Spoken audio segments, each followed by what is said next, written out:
JN.1 variant basically Bharat में पहले भी आ चुका है, पिछले साल भी इसके केसेस देखे गए हैं। ये वेरिएंट संक्रमक ज्यादा है, मतलब इन्फेक्शियस ज्यादा, संक्रमण ज्यादा करता है, पर उतना घातक हमारे लिए नहीं है। ये JN.1 ही भारत में भी अभी सर्कुलेट हो रहा है। कोविड-19 को लेकर एक बार फिर से देश और दुनिया में चिंताएं बढ़ गई हैं। मरीज लगातार बढ़ते जा रहे हैं।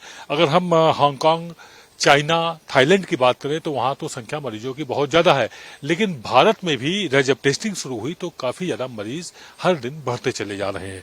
इस वक्त हमारे साथ हैं बात करने के लिए डॉक्टर समीर भाटी जी। आप पैनलिस्ट हैं, कोविड जो पैनल बनाया गया था केंद्र सरकार का, उसमें आप पैनलिस्ट हैं। डॉक्टर साहब, आपसे समझना चाहेंगे कि एक बार फिर से कोरोना का खतरा देखने को मिल रहा है, मरीज बढ़ रहे हैं, गाइडलाइन जारी कर दी गई है, क्या कहना है आपका? देखिए, एशिया के कुछ देशों में जैसा हम देख रहे हैं, सिंगापुर, हांगकांग, थाईलैंड वगैरह में केसेस बढ़ रहे हैं और भारत में भी अभी थोड़े देखे गए हैं कि कुछ केसेस में उछाल आया है। इसके अंदर इसके पीछे का जो वेरिएंट की अगर हम बात करें वो है JN.1। तो JN.1 वेरिएंट बेसिकली भारत में पहले भी आ चुका है, पिछले साल भी इसके केसेस देखे गए हैं। JN.1 वेरिएंट के बारे में हम पहले से जानते हैं, हमारे लिए नया वेरिएंट नहीं है। ये वेरिएंट संक्रमक ज्यादा है, मतलब इन्फेक्शियस ज्यादा, संक्रमण ज्यादा करता है, पर उतना घातक हमारे लिए नहीं है।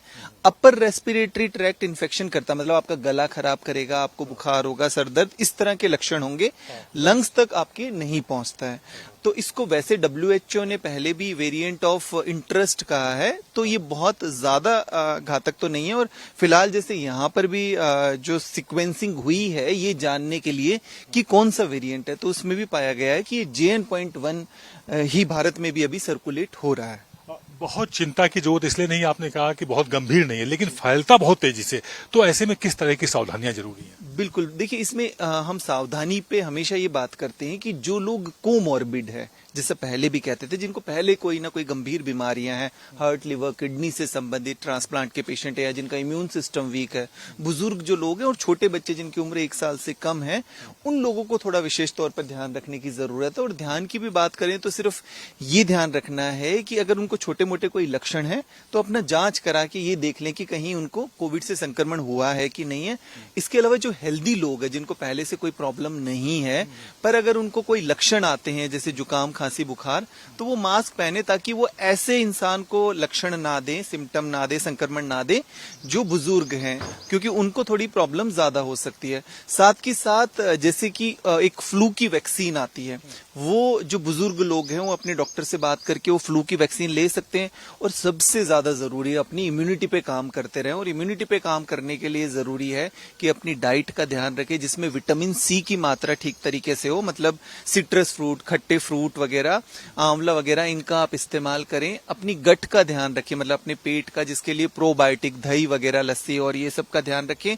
गर्मियां काफी ज्यादा बढ़ रही है तो हाइड्रेशन ठीक रखें, पानी वगैरह, लिक्विड इंटेक मात्रा ठीक रखें, क्योंकि उससे भी आपकी इम्यूनिटी इफेक्ट होती है। और साथ के साथ एक्सरसाइज, व्यायाम वगैरह ये सब आपको जरूर करना है। नींद आपकी ठीक होनी बहुत जरूरी है, क्योंकि वो आपकी इम्यूनिटी से डायरेक्ट लिंक्ड होती है। विटामिन डी अगर आपका कम है तो उसका सप्लीमेंटेशन लें, क्योंकि वो भी आपकी इम्यूनिटी से लिंक है। तो इसलिए हम इम्यूनिटी ठीक रखने के लिए बार बार लोगों को बोल रहे हैं, पैनिक नहीं करना है। और जरूरी है कि गवर्नमेंट की तरफ से जैसे जो भी दिशा निर्देश आ रही हैं उनका पालन जरूर करना है। और फिलहाल जैसे हम लोगों के पास फोन आ रहे हैं बूस्टर वगैरह के लिए, तो ऐसी कोई अभी दिशा निर्देश सरकार की तरफ से नहीं आई है। तो अभी मैं समझता हूँ फिलहाल बूस्टर की जरूरत तो नहीं है, क्योंकि हम लोगों की नेचुरल इम्यूनिटी भी बनी हुई है, मतलब हम लोगों को नेचुरल संक्रमण भी हो चुका है, तो उसकी वजह से भी एक इम्यूनिटी बन जाती है, जिसको मेमोरी सेल कहते हैं। तो वो भी हम लोगों को एक सुरक्षा प्रदान करता है। ये थी खास बातचीत डॉक्टर समीर भाटी से, जिन्होंने स्पष्ट किया हुआ है बहुत पैनिक होने की जरूरत नहीं है, लेकिन हाँ सावधान रहने की जरूरत है।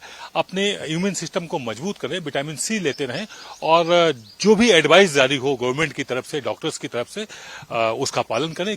कतई लक्षण अगर आपको समझ में आए कि आपको जुकाम है, बुखार है, या इस तरह गले में खांसी है, खराश है, तुरंत डॉक्टर की सलाह लें और डॉक्टर जो भी एडवाइस करे उसी हिसाब से अपना ट्रीटमेंट करवाएं। कैमरा पर्सन आलोक सक्सेना के साथ आदित्य द्विवेदी, भारत एक्सप्रेस, दिल्ली।